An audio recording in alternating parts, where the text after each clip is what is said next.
What's going on? What's going on, y'all? It is me, your host, Louis B. of What's in My Bag. This is another installment of Checking In where, you know what I'm saying, man, my purpose is to try to find all of the black entrepreneurs in Atlanta that's doing some really dope things, man. Today, I am honored to be here with the talented, you know what I'm saying, the extra talented A.Young. Shouts out to you, man. What's going on, my guy? You doing all right? I appreciate you being in our spot, for real, for real. How you feeling today? You good? I'm great. I'm feeling infinitely abundant and positive, and I'm happy, you know what I'm saying, you was able to finally get this, you know what I'm saying, going. That's a fact. Listen, how I know this guy is actually pretty interesting. So on the What's in My Bag podcast, I had started a segment on the show called Hot or Not, where we play songs for 90 seconds and we say whether it's hot or not, and then we give some critiques. Facts. You know what I'm saying? He sent us a song the first time, and it was a decent song. You remember the song? I do. Ooh. Do I remember the name? Ooh, I don't. You remember how it went? Man. I do. The beat was kind of like Erykah Badu's. Because I wanted to figure if I said that locked in, that I just dropped. That was the second one you said. See, it's a story. See, the first time you sent in a song, we was like, it's cool. But we gave it a nod overall, just to be real. Yeah, for real. And he was one of the first people to be like, nah, I actually got some shit that y'all need to really hear. Like, you know what I'm saying? This ain't what it was. Thanks. So he sent us another song, and it was actually pretty fucking good, and I love it. He sent us Locked In, man. That shit was hard, so we had to give it a hot.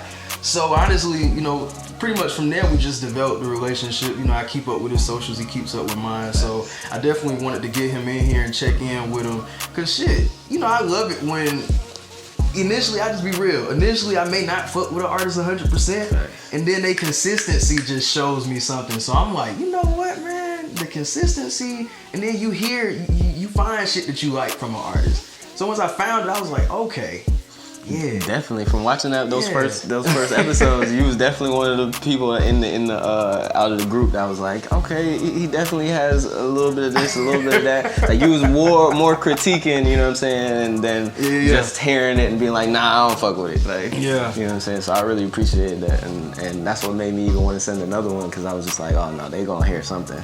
You know what I'm saying? And I'm thankful that was it. That was it. Perseverance is key. Facts. So I want to start off, man. I want to ask you an interesting question. You know, I be listening to interviews and I get so tired of the same ass questions. So I think I can freak the same questions. For sure. Just make them a little different.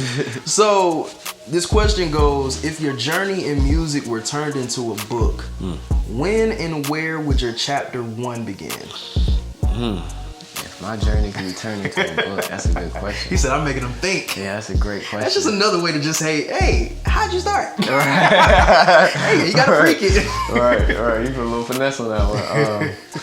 So I say my chapter 1 would have to start at West Georgia. It would have to start after I graduated high school, 2013. This nigga said we got roots in Carrollton. I need to hear about this. Carrollton, there's nothing to do out there. Bro, I was born on the east side, raised on the south side, then went to college way in Carrollton, and came back to the city after that, you know what I'm saying? So like, my journey so far, I'd have to say that would be my chapter 1, because I had started taking music seriously when I graduated high school, and I ended up dropping my first mixtape like as soon as I graduated high school that August, going into West Georgia.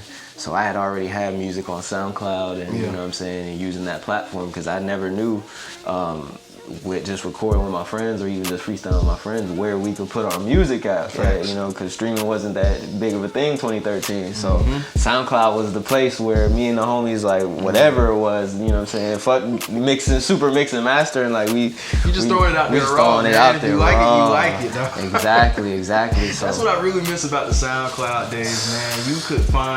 You could have a song that has millions of hits, and then the algorithm would just take you to something that nobody has heard, but it sounds kind of in the same pocket, and it was the best place to discover new artists. Like I have so many artists that I found off SoundCloud.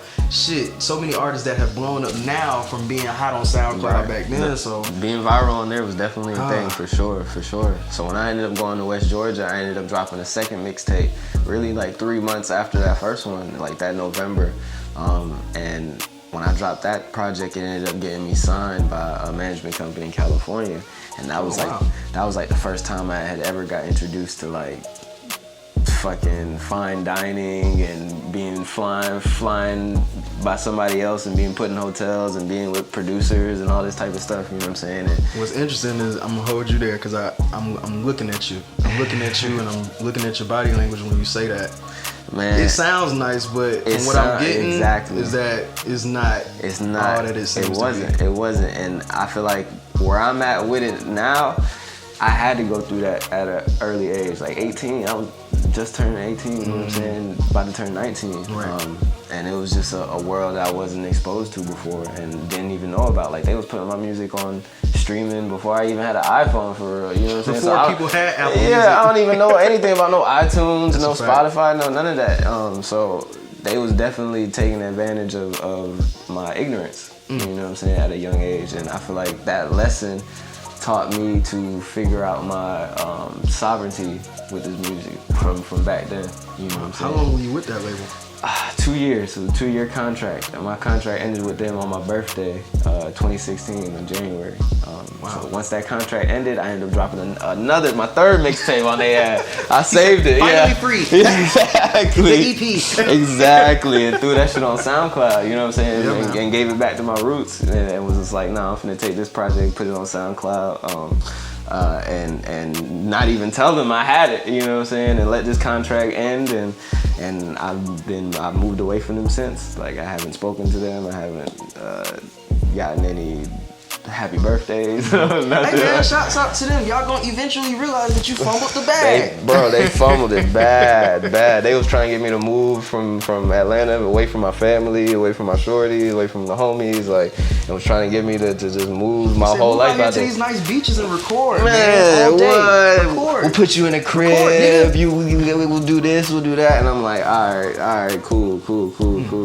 But a lot of the promises wasn't kept. You know what I'm saying? And so I mean, shit, even going into the music, cause you just spit out on the whim. I just dropped 3 projects. Shit, let me take it back real quick, cause I'm trying to see like where your inspiration comes from. When I listen to your music, I notice that there's a lot of different sounds. Sometimes you can come in with like a neo soul sound, like you from where are you from? I'm from Stone Mountain originally. Man, this nigga sound like you from New York sometimes. I know. That'd be my older brothers. And more, and then he'll come on another track, and I'm like, whoa, shit, the textures. Thank you, I really appreciate that. What are your inspirations? Yeah. Who are your inspirations, I say? To be honest, like that, you said it, like being that my older brothers, like I'm the youngest of 5, so. Yeah.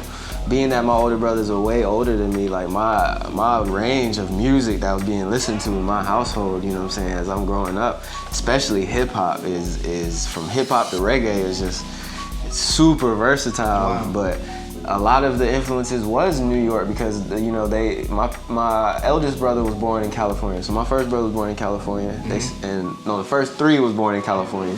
Then the one above me was born in New York. So they went from California to New York, then to Georgia, and had me, 10 years later type shit. You know what I'm saying? So like,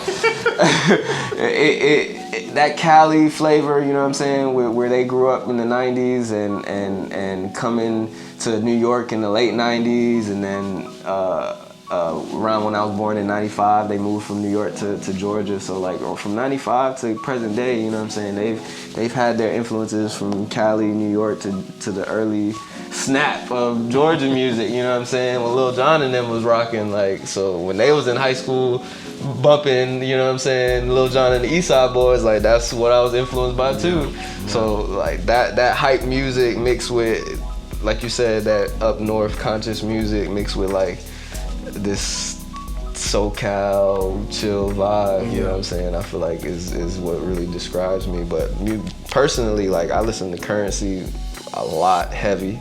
I listen to Mos Def, I listen to Black Thought, I listen to Crit, Cole, Kendrick, you know what I'm saying.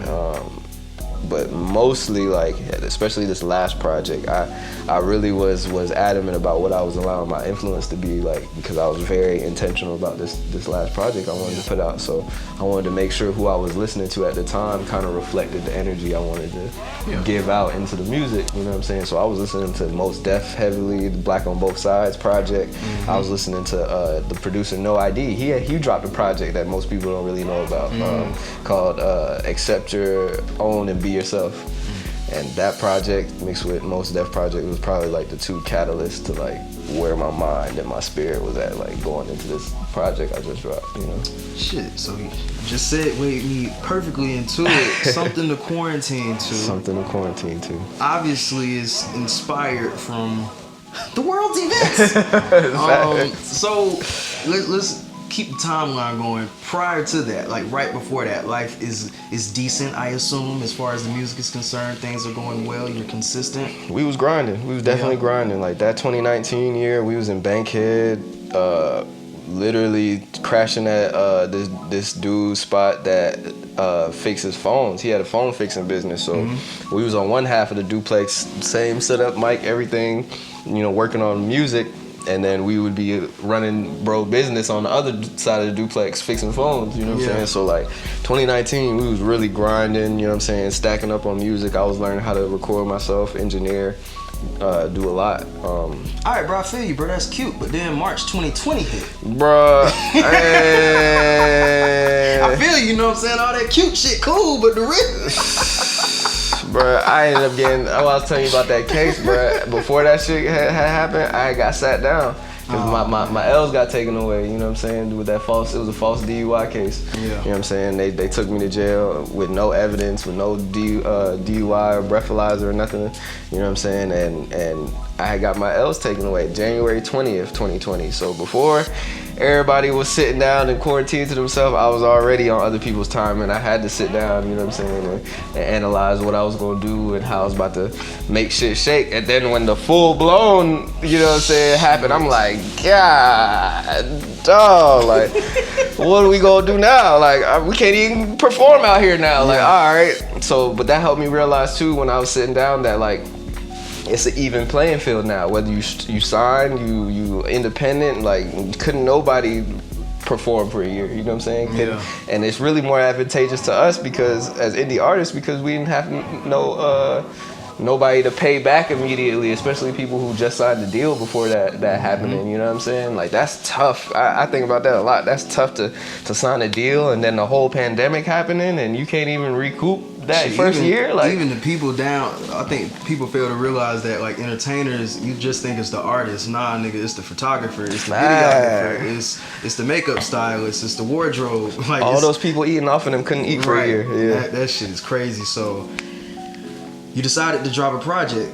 Well, obviously you decided to just make music crazy. This light is going crazy. It's crazy trying to make a production, man. It's crazy up in here. But yes, shit is going crazy, and you decided to just lock in with music. For sure. Which is a thing that most people didn't do. Most people said, all right, I'm gonna use this time and take a well-needed break. Because I think God is trying to tell us something. Right. You said, I'm gonna just go ham with this music.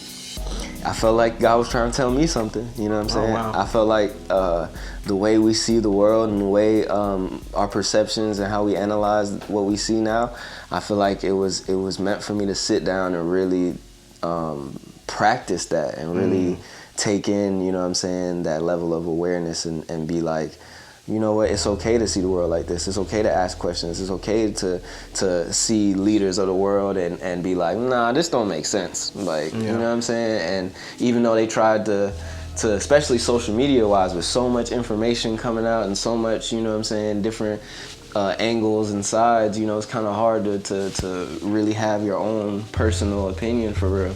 But I really and truly had to block all that out and really try to sit with myself and God and really be like, all right, God, what do you want me to say? Like, you know I see this type of stuff how I see it. Like, what do you want me to say? What do you want me to use? What do you want me to do with this information? You know what I'm saying? Yeah. Like, how is it the best way I can spread this news and spread this information and not compromise myself? You know what I'm saying? So this was the best way I felt like I could do it. You know what I'm saying? I'm not on TV, I'm not, you know what I'm saying, constantly getting interviewed. I'm really, like I said, I'm really a ghost, you know what I'm saying, because of the information that we know and the type of individuals that we've come across, just based off of the frequency we've been moving at, you know, like just maybe like 6 months ago, I had ran into RZA Islam, you know what I'm saying, and being able to meet him and him giving me a book, you know what I'm saying, and him signing my Love Village hat and me telling him what Love Village represented and everything I was doing, it kind of affirmed why I was doing music the way I do it, you know what I'm saying? And so just ever since that interaction, I ain't gonna lie, life's been kind of weird, you know what I'm saying? Because that type of individual, the government don't like, you know what I'm saying? So it's definitely weird to be interacting with people and then automatically get put into the reality, if that makes sense, you know what I'm saying? Yeah. So you said something, I'm taking bits and pieces. The type of music you make, that stuck out to me, because you said, you actually texted me this and I was like, shit, this is a talking point, my nigga. You said you feel that music artists are now the new age documentarians. So pretty much my question is, tell me exactly what you're intending to document through your project. Before I go into that, I want to commend you, because that term, I've never heard nobody else use that term for real, except for Mos Def and Talib Kweli and Black Star and stuff like that. But when I use it in this day and age, bro, you a new age documentarian. You know what I'm saying? Like without this, who would know about A.Young in Atlanta for real? You know what I'm saying? Yeah. Like you are helping the culture move forward in the now. Like if that's how we know about history, is because people had the authority and the will to write it down and present it. You know what I'm saying? So I appreciate you, man. Yeah, bro. This is amazing. This is the form of being a new age documentarian and in the now taking history that, you know what I'm saying, 10, 20 years, people gonna look back and be like, bro, he was on it first, like he knew, like, you know what I'm saying? So that's kind of the approach I take with my music. Like if I don't say it in the music, it's gonna be unsaid. I feel that. You know what I'm saying? Or it might be said in a different type of context or a different type of, you know what I'm saying, medium but a lot of the things that I talk about and a lot of things I think about is usually therapeutic type mediums and where people, you know, feel like they have to be in some type of setting to be vulnerable and be, you know what I'm saying? And I have to smoke to this one. Yeah. I'm trying to get away from that. I'm trying to get away from, especially from seeing like my older brothers go through things with the law. It's sad that we have to get in trouble with the law in order to be in spaces and in places where we can share how we even got in trouble with the law in the first place and share our traumas and share how we, you know what I'm saying? They try to put this AA meetings and all this types of shit but really and truly, it's just a space for people to be vulnerable and be transparent, you know what I'm saying? And that's kind of what I wanted to create with my music and in future spaces and creating that space as an artist and being like, no, as not only an artist, I'm also a man and I'm also a black man in America and we need a space outside of getting in trouble with the law to talk about why we, you know what I'm saying, drinking so much on the weekends and why we doing this and why we doing that, you know. And so the music is kind of like my catalyst for that and like showing people that this is how I'm vulnerable, you know what I'm saying, this is how I'm sharing, you know what I'm saying, my stories and sometimes I even get creative and try to tap into other people's stories and try to share, you know what I'm saying, their perspectives. And it's so far it's not only helped me, but it's helped a lot of people as well, and I'm thankful for that. Talking about niggas telling stories, man. I think one of the greatest storytellers out here that don't get spoken about enough. Let me just tell you what's going on. So he sent me the project and I'm listening to it. First thing I hear is a very familiar voice. Now, if you're a real Atlanta nigga, if you know, you know. If you real Atlanta, then you know Outkast, Dungeon Family, the best to ever come out of Atlanta. I feel like if there was any sector of music I could listen to for the rest of my life, it would be them niggas. Facts. I'm listening and I'm hearing a very familiar voice and I'm like, wait a second, this Big RUBE. Yes, sir. How in the hell did you get Big RUBE on this project? He's on the intro. He's the first voice that you hear on this project. The legend. Bro, again, like it was the middle of the pandemic. I was in Miami with my boy Sheets Track, you know what I'm saying? Shouts out to him. Shout out my boy Sheets Track, engineer, producer, videographer, cover art maker, vibe creator, everything.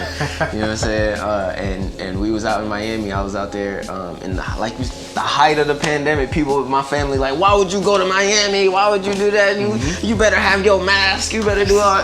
I'm like, we going. We were like, I don't know what else to tell you. We going. Like, yeah, man. So we went, and I was just on IG, bro, and I was literally like looking at I think Cujo Goody's IG or Big Boy's IG, and I'm like, wow, like these OGs is really on here. Like, that's crazy to me. I wonder who else from Outkast is on here. And so I'm looking, and I'm like, yo, is this Big RUBE? And then his name on there is probably Big R26574. Right. Some shit that you just hit on, and you got, oh my God. I'm like, wait a minute, like, is this who I think it is? So I click on the page, I'm looking, I'm like, oh snap. Like, You said it's a low profile? We're low profile, like, bro playing video games on here. I'm like, it's super low key. Like, I'm like, whoa. So I'm literally like, all right, A.Young, like, now what? Like, what would you do if, you know what I'm saying, this type of individual or somebody you look up to is in front of you? We Curry from the line. Curry, bro, from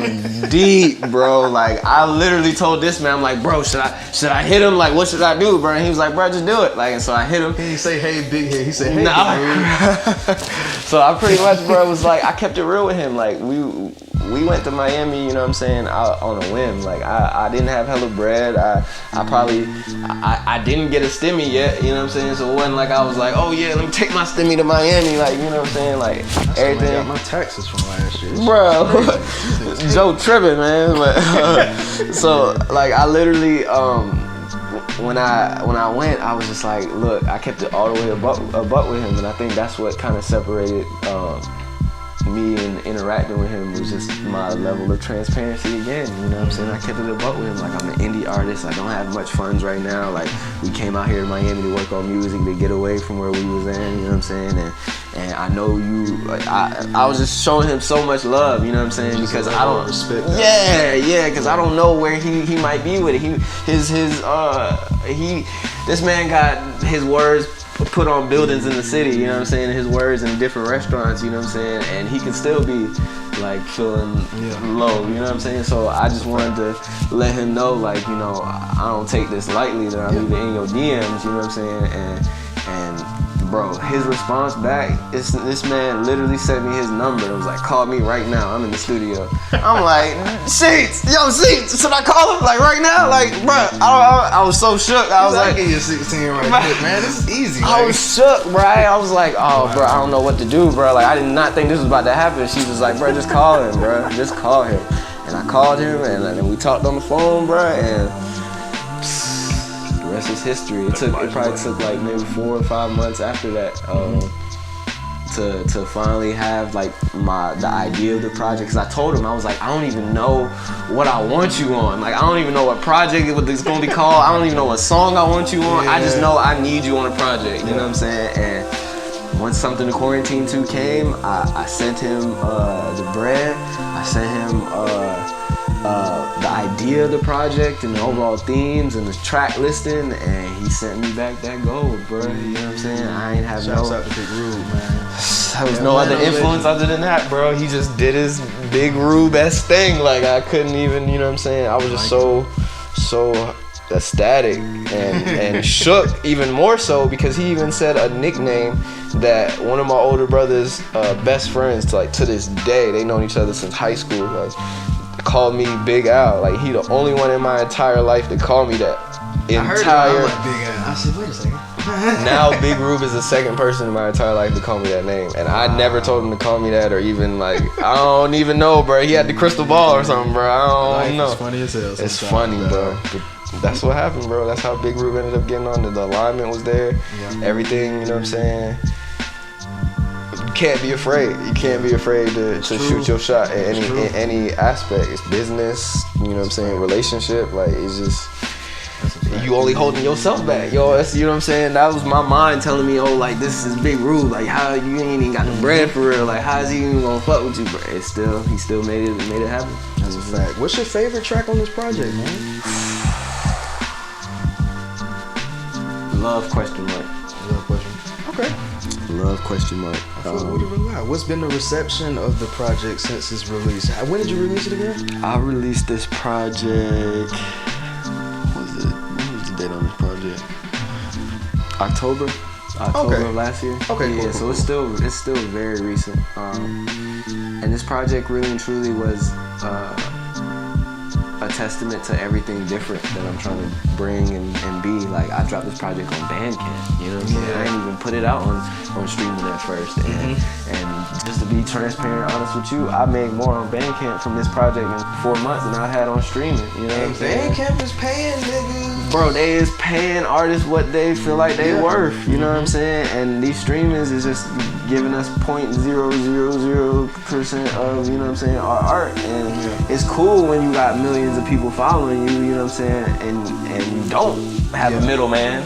But if you got a middleman and you got, you know what I'm saying, that's where the streaming age is getting very confusing, because now it's you're not really shit, honestly, until you're doing your own digital to consumer type thing. Like, that's why I want What's in My Bag to be an app, because I hate relying on YouTube. I hate relying on Instagram, Twitter, TikTok. Like, I want everybody to come here. Facts. So I think, honestly, shit, with the way things is going with technology, everybody needs to have an app. Everybody need to have an app. Everybody need to have a legit website, something that the traffic can go to specifically to the consumer. You can put your own price on it and shit like that. So yeah. And that's why I wanted to put my music on Bandcamp first, because this project, I felt like it deserved, you know what I'm saying, more than any other project I put out, as far as all aspects of it, you know what I'm saying, just because of the level of intentionality, really.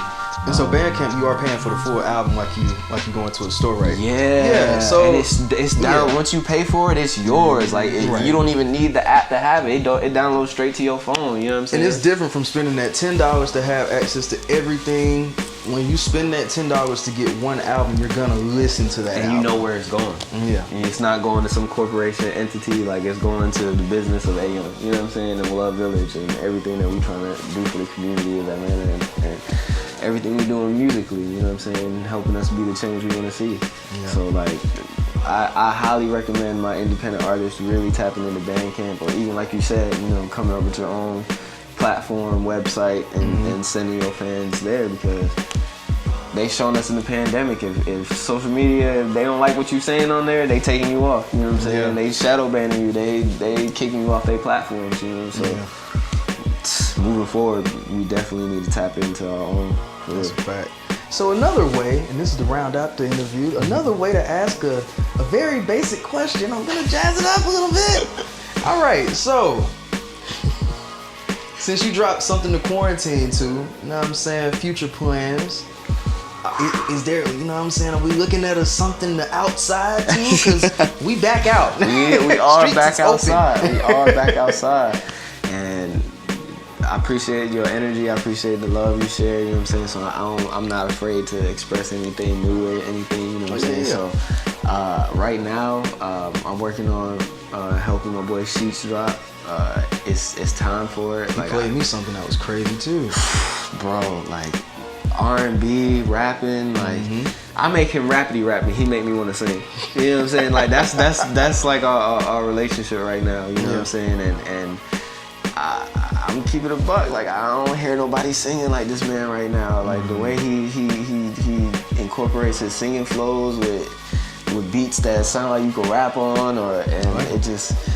It's definitely perfect for what's the time is going into right now. I like it a lot. But yes, I'm happy to be here, man. This was a great episode. Thankful, bro. You gave us a lot of great insight, man. It was really good to check in with you and just get more of a feel for you. Because it's interesting, just like I know all these people digitally. Right. You know what I'm saying? And then I finally put personality to what's been behind the phone so long. So, man, A.Young, I appreciate you for giving me this time, man. Thank you so much. And I wish you well on your journey, my brother. I'm sure we will see each other at the top. Listen, I promise you, What's in My Bag is so great because we get all of this great talent early. I will put so much emphasis on that. And there's so many great people doing so many great things in Atlanta. So I definitely want to tap in with all of y'all. I want to check in with all of y'all, all of my entrepreneurs. If you out here making ends meet on your own, you know what I'm saying? Back is against the wall, but you doing that shit anyway. Facts. Definitely check in with me, man. I want to talk to you. I want to see what you got going on. And yeah, it's another episode of Checking In. Louis B, A.Young. We out.